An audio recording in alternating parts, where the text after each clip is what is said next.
Wiedźmin budzi we mnie ogromne emocje. Jest to seria gier, które niesamowicie wpłynęły na społeczność graczy, na popkulturę, czy nawet na przemysł gier. Dzisiaj jednak chciałbym opowiedzieć o czymś innym. O tym, jak została poprowadzona narracja w tych grach.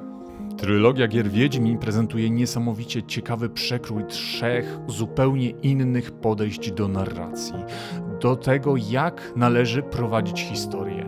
Śmiem twierdzić, że pierwsza część gry jest napisana jak książka, druga jako film, a trzecia dopiero jako gra.